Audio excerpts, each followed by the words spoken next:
What's up, everybody? Jack here with another episode of the Big and Bold College Football Show.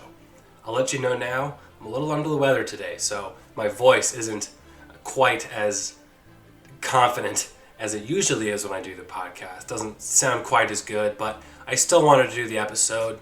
I had to get this one out kind of quickly, considering, before you know it, we're going to be in the next chunk of games for next week. So I needed to get this episode out there because I had a lot to talk about. Took a lot of notes from this past weekend. Still a little bit of football to be played. I'm recording this Sunday afternoon, fresh off of a lot of games over the course of the weekend. Like I said, I wanted to create an episode going over week one, highlighting my pick for best game of the week, highlighting my picks for the games I would be following for the weekend. So I really wanted to talk about those. Also, hopefully you're listening to this episode on YouTube. So I've uploaded an episode onto YouTube already. It was my Michigan season preview, and I got done talking about the Nebraska-Illinois game. So this is actually my first episode recorded to be uploaded directly to YouTube. Thank you for listening. Hopefully you enjoy the episode. If you're a first-time listener, as I'm sure you know or don't know yet, the purpose of this podcast is to give you sort of to the point, straight up college football content, covering as many teams as I can, as many storylines as I can in games across college football. I put a lot of time into this. I'm a huge college football fan, and this is what I really love doing. So hopefully you like the content. Let me know in the comments how you think it should be different, how it can be improved, and please give me just a like and a subscription. I'd really appreciate it. But that's the intro. Let's get into the meat of the episode. I think I have two words to summarize what week one of college football was. And they kind of contradict each other a little bit. For starters, return to normalcy, right? Normalcy is a big one for me.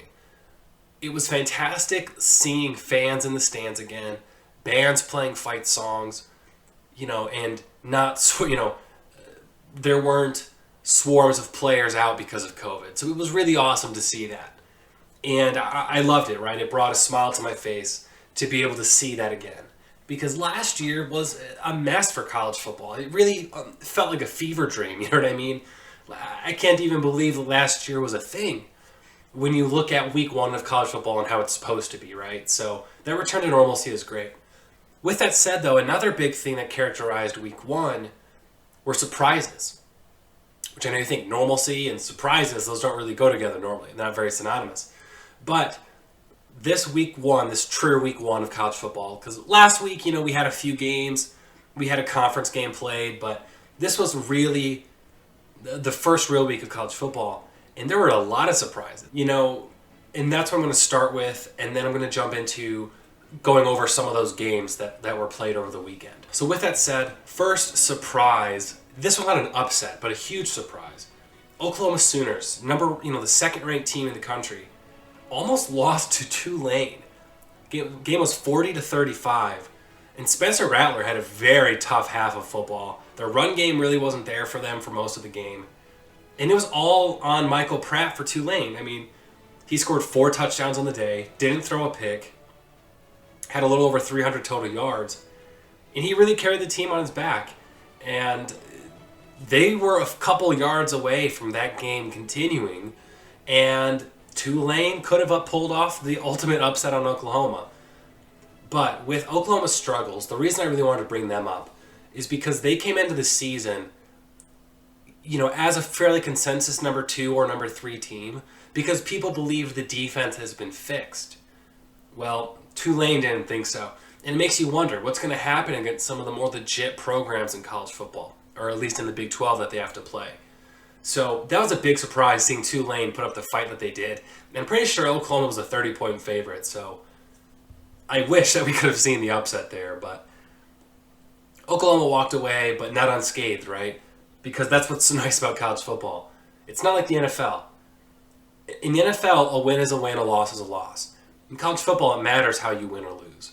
And in this case, it really matters how they won. Definitely a huge surprise seeing that. And Spencer Rattler hurt his Heisman stock a little bit. He was very accurate. He was 30 for 39. But 1 touchdown to 2 interceptions and a really really struggled for a lot of the game, he did not do himself any favors in the Heisman race. That was a real surprise to see that out of Oklahoma. Next up, we've got to talk about North Carolina. North Carolina was a team that I was very high on coming into the year, and I was absolutely shocked when I saw that Virginia Tech, the Hokies, had the lead on North Carolina. Sam Howell had a very bad game, although it's not all on him. But his Heisman hopes as well are also coming down. He was 17 for 32, a little over 200 yards, 1 touchdown to 3 picks, with an interception to seal the end of that game. Believe me, I still love Sam Howell, but he struggled. Ultimately, I think a lot of it had to do with the pieces around him, though. You could tell that North Carolina clearly missed the likes of Newsome and Javonte Williams, Michael Carter. They dealt with a lot of drops, a lot of miscommunication with receivers. It was a challenging game for them. Ty Chandler, he looked okay out there on the field, 10 for 66, the transfer from Tennessee, but no real game-changing plays for them. Same could probably be said for the defense. They really lacked game-changing plays from the defense. Granted, considering they tossed 3 interceptions and the offense wasn't moving the ball, the defense did play fairly well. But again, it's Virginia Tech, right? So North Carolina loses 17-10. They're no longer a top 10 team. I don't know if they'll be inside the top 15, as a matter of fact, considering they came into the season with a relatively weak resume. They did lose 4 games last year. Then you lose to Virginia Tech. So definitely a rough start to the year. And you could see the irritation in Mac Brown's face in that game. I was very surprised. Of course, anything can happen moving forward, right? But this is not a good start for North Carolina. Probably the biggest surprise of them all, right? Montana, the Montana Grizzlies. A team that I assure you I have never talked about before and never planned to talk about. Taking down 20th ranked Washington in their own stadium. Montana went out and beat Washington. Believe me, this is like App State taking down Michigan almost. This is bad. And the thing is, you look at the stats and the numbers of it, it's not like Montana had somebody putting up gross offensive numbers and they were able to take down Washington. Their lead rusher was 15 for 70, and Cameron Humphrey, their starting quarterback, threw 105 yards. He didn't even put them in the end zone through the air. He did have the lone rushing touchdown or lone offensive touchdown for Montana in the game. Same with Dylan Morris for Washington. Pretty poor performance, really terrible performance by Dylan Morris for Washington. 27 of 46 for 226 and 3 interceptions. They had no run game. They couldn't rely on running the football. Richard Newton had 62 yards on the ground, averaging 3.6 yards a carry. Dylan Morris gave them their only rushing touchdown of the game, their only offensive touchdown as well. So it was really a poor performance by Washington. They couldn't get any push by their offensive line or defensive line. They created this weird rotation to try and get something going on offense or defense, and it just wasn't working. Washington just looked terrible.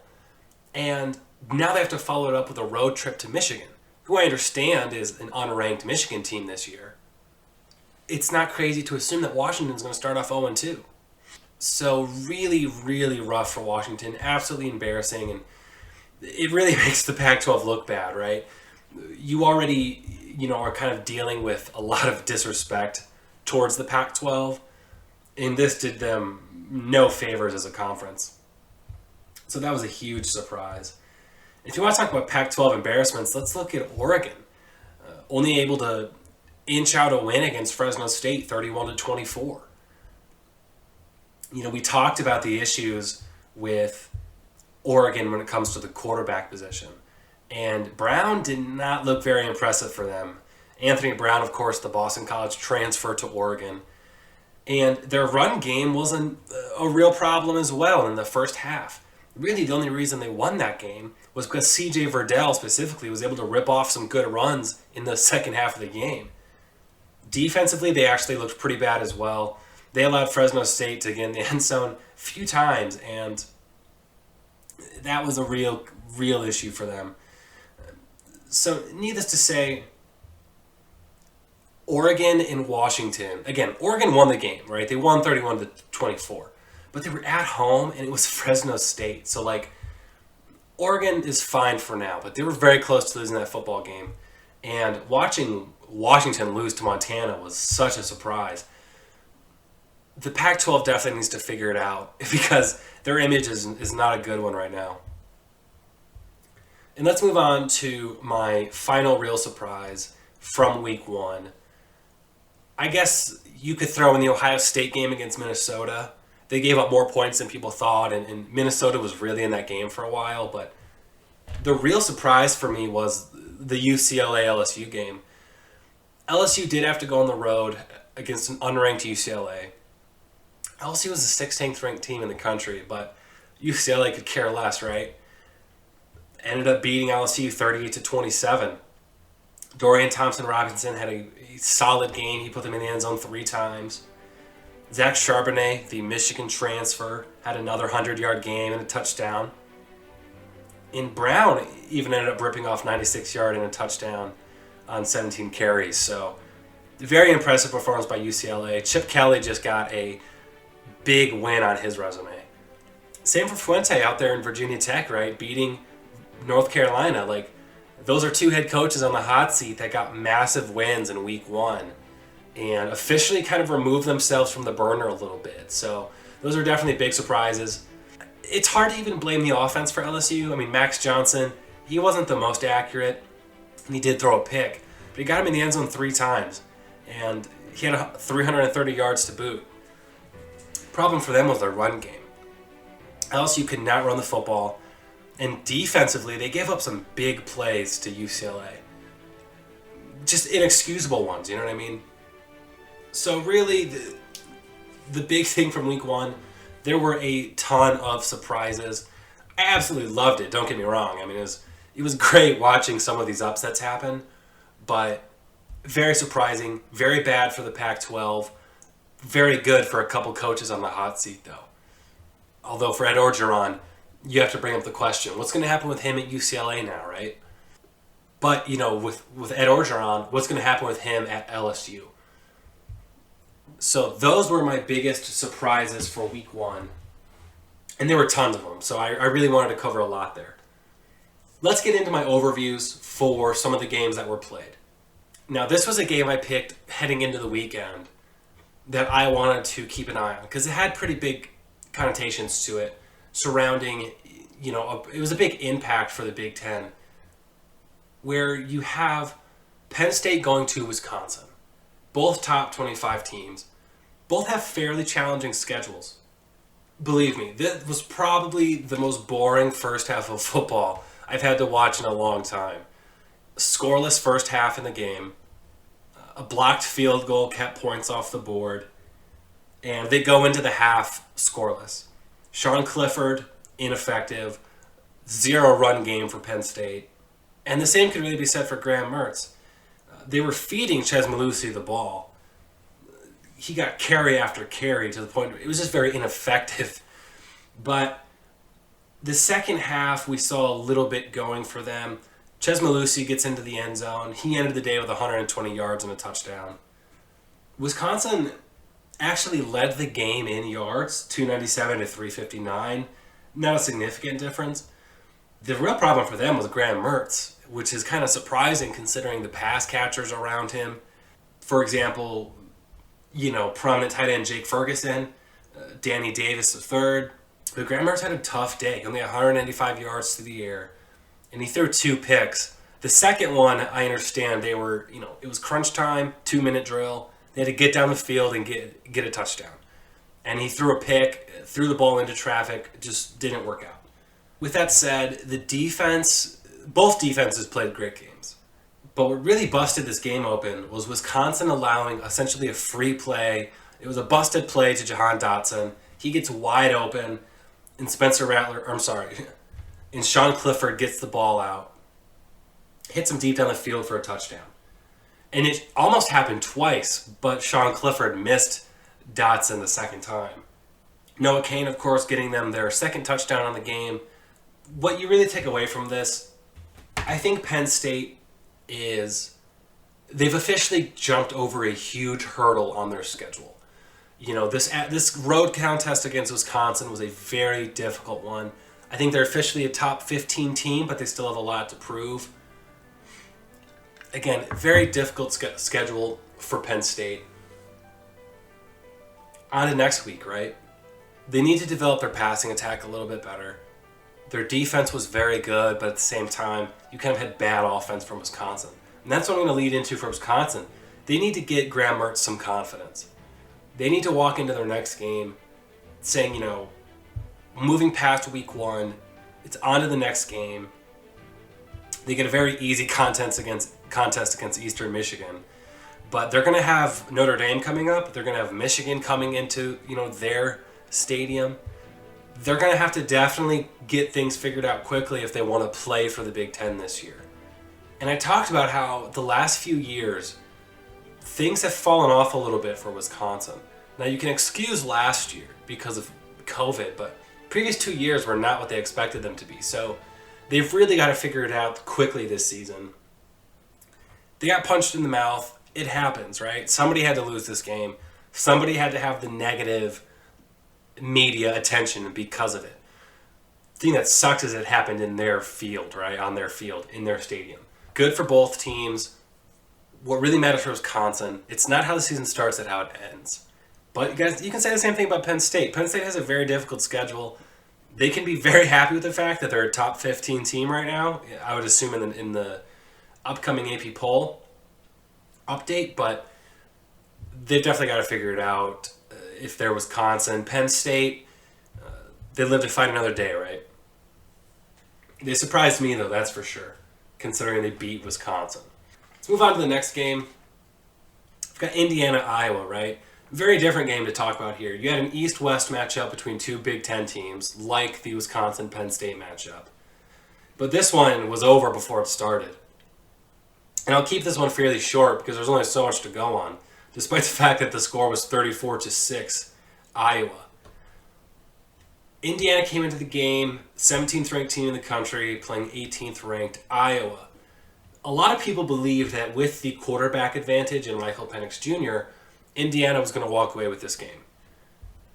It's not really how it worked out. And the crazy thing is that in the first half of the game, they're down 2 scores. Or in the first quarter, they're down 2 scores. And nobody for Iowa's hit 100 yards yet. Spencer Petras ended the day 13 for 27 for 145 yards. And that was it. He had a rushing touchdown on the ground. And Tyler Goodson, their bell cow running back, had 99 yards and a touchdown on the ground as well. But what determined this game, and the real star of this matchup, is Riley Moss. I had no idea who this young man was heading into the game. He ends up with not 1, but 2 pick sixes in the game. Absolutely kills Indiana, kills any momentum they were trying to build.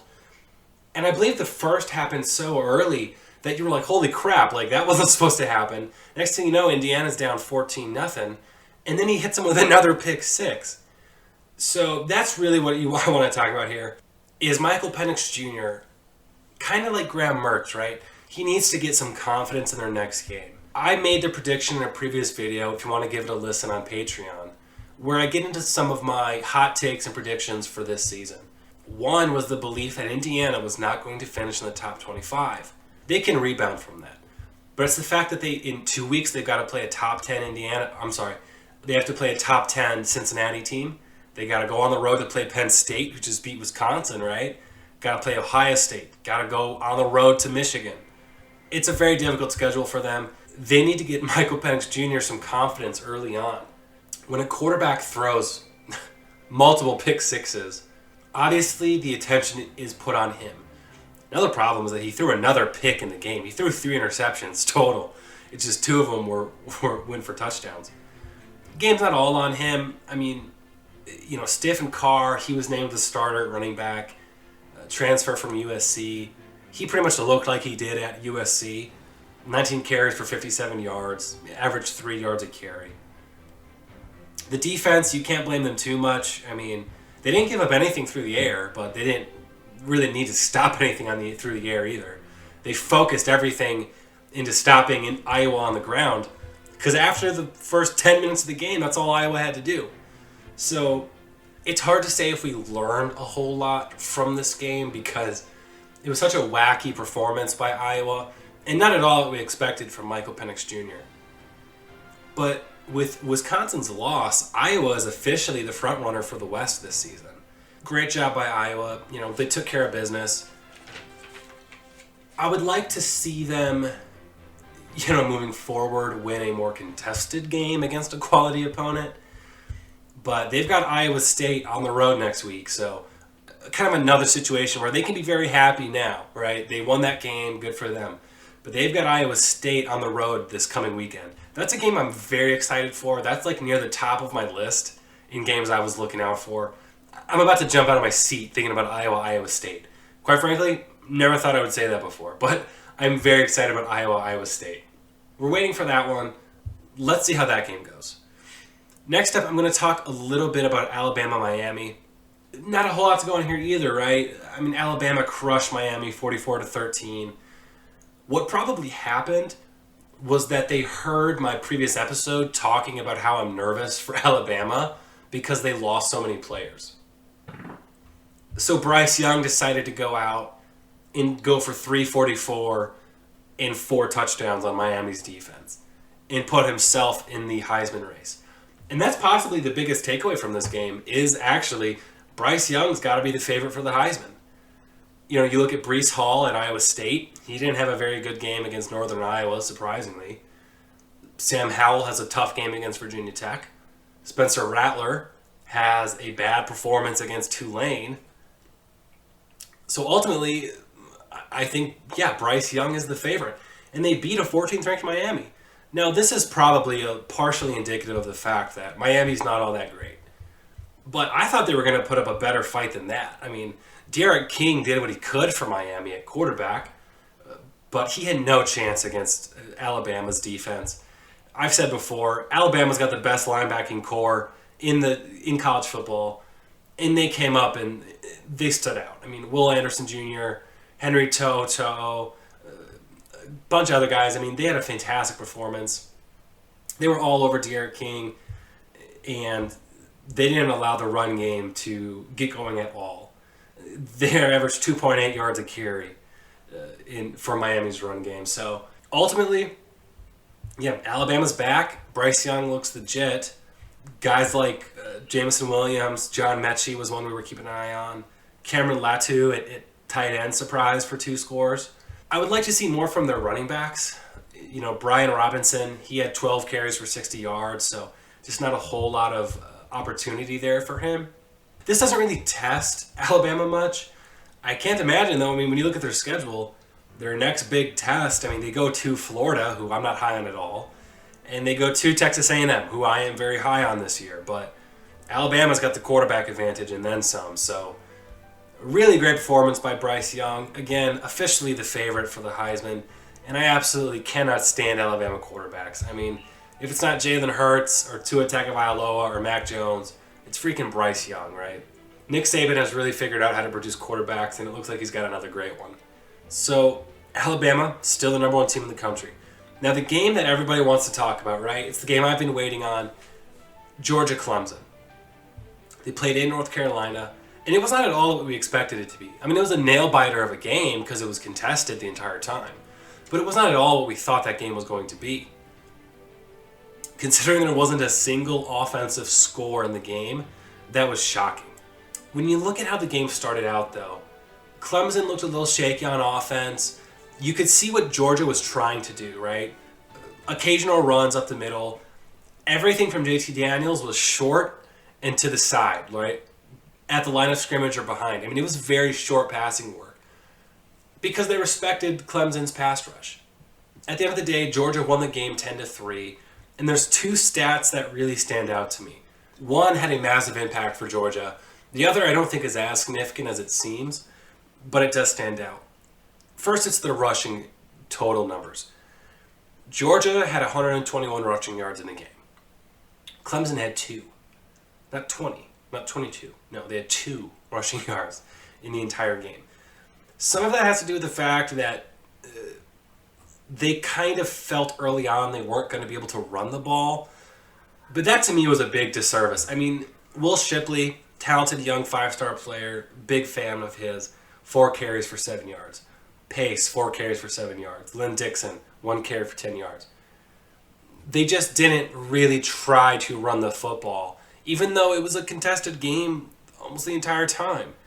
Zamir White for Georgia, he ended the day 13 for 74. So he had a solid game on the ground. He runs very hard. He looks like another very talented Georgia running back. Maybe not a Nick Chubb or Todd Gurley, but he's a very talented player. He really had his best runs in the fourth quarter. He probably had 5 good runs in the fourth quarter there for them. And they needed him to. They needed to run the ball out, kill time. They had a lead, and he did that very well for them. So good for Zamir White. The other really impressive stat that stood out, and if you watch the game, you know what it is. It was the sack totals. Georgia sacked DJ Uiagalelei 7 times. Clemson had 1. Murphy was able to get to JT Daniels 1 time. I believe it was in the 3rd or 4th quarter. It was a good play. 7 sacks on Clemson. Time and time again, Georgia was able to hit home on the quarterback. And you know that had to wear down DJ over the course of the game. It was evident early on, and it was evident at the end of the game, they weren't able to protect him. I think 2 of the most significant sacks from the game had to be the sack to end the 3rd quarter. It got Clemson off the field and allowed Georgia to take over just before the 3rd quarter ended. And probably with 6 minutes left, Georgia got their 7th and final sack of the game. It left little doubt that Georgia's defense was phenomenal and dominating the game, and DJ didn't know what to do. You can also thank the defense for the only touchdown of the entire game. So the pick 6, huge way to swing the momentum of that game. As soon as Georgia hit that pick 6, it was kind of, I'm not going to say it was over for Clemson because it was far from over, but again, that was the only touchdown of the entire game. Georgia was able to hit a field goal. Clemson, best they could muster was a field goal themselves. So really, DJ kind of blew it for him a little bit. I mean, I'm not throwing the entire blame on him. Like, the offensive line could not protect him in that game, although he was holding onto the football for quite a while at times. Threw the pick, just made the wrong read, ended the game with 178 yards and an interception. No run game. Don't get me wrong, like, Georgia's defense was phenomenal. They could have the best defense in the country. But DJ was also, like, really off target with a lot of throws, throwing a lot of balls out of reach of not only the receiver but the defender, or I guess the other way around, throwing the ball out of reach of not only the defender but the receiver. Yes, Georgia had a lot of sacks. They had the pick 6. But DJ, he was off target. And there was a lot of miscommunication, too, with his receivers. Throwing the ball into the dirt, just no one to be found. It was really strange performance considering what we saw from him last year. Granted, it was in one game with Notre Dame, but still. Ultimately, it felt like Clemson got beat between the 40 and the 40, right? 40-yard line and the 40-yard line. They were able to get into the middle of the field, but as soon as they hit that logo in the center of the field, I swear they just couldn't move past it.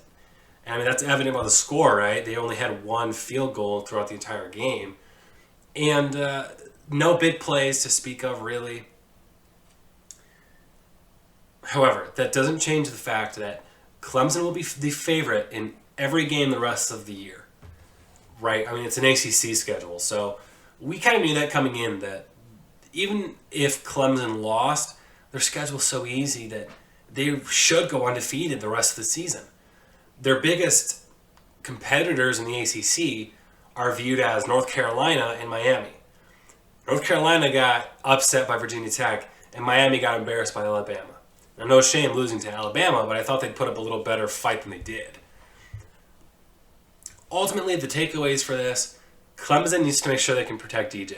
Now, they're not going to face another front 7 like Georgia the rest of the season, but again, confidence for the quarterback. It's a trend I'm noticing week 1. These talented quarterbacks need to build up some confidence over the course of the season. That's what sucks about week 1 losses, right? You got no confidence. As for Georgia, JT Daniels, 135 yards and an interception. That's all he did on this game. JT Daniels did not test the Clemson defense. Kind of when he did, he threw a pick as well. He really needs to figure it out too. The thing for Georgia, though, is that over the course of the season, they're going to get better. Because they were without quite a few players for this game. Because let's remember, the talented freshman, Eric Gilbert, out for personal issues. Still don't know why, but evidently out with personal issues. George Pickens, 5-star receiver, out with injury. Darnell Washington, tight end, massive tight end and athletic freak, out with injury. Tyke Smith in their secondary, out. That was viewed as a potential scary loss for them facing an offense like Clemson. But all those losses, and Georgia still pulled it off. I had Georgia winning the game going in. I was surprised by how they did it. But again, build confidence over the course of the season. How are they going to develop their passing game? What's it really going to look like when, they're playing some of those SEC opponents? Now, I've made the prediction. It's in an episode on my Patreon. One of my hot takes is that Georgia goes undefeated in the regular season. Let's see if that happens. They got over their biggest hurdle of the year against Clemson, so they should be a 12-0 team by the time the season's over. I firmly believe that for them. Let's see if it really happens. So with that, that's going to wrap up the episode, everybody. A lot of teams to talk about, lots to go over. I still have another episode coming up this week because I'm going to be previewing some of the biggest games of the weekend coming up and tying up any knots from this previous weekend that I didn't get to discuss. Let's see what happens in that Notre Dame-Florida State game. I've got Notre Dame winning, but, upset alert there. And, again, please like and subscribe. Let me know in the comments what you would change about the show, about the podcast. It's still very new. I'm under 10 episodes total right now for this. And this is going to be my first episode uploaded straight to YouTube. So let me know what you would like changed or improved. A lot to go on. I really plan on making this a great podcast. As I can put more time into the episodes, create more storylines and narratives, the show's going to keep getting better. Please go back into my Patreon, the Big and Bold College Football Show on Patreon. Free content there. Give those episodes a listen. I'm going to try to upload some of those to YouTube as well. They're older episodes now, but still want to get those out there. And keep an eye open for more. I'm going to be dropping a couple episodes a week, kind of as a bare minimum. That's the goal. And as a Wolverine fan, a Michigan Wolverine fan, don't hold it against me, I'll be creating weekly episodes for the Wolverines as well. So keep an eye open for that. And thanks for listening, everybody.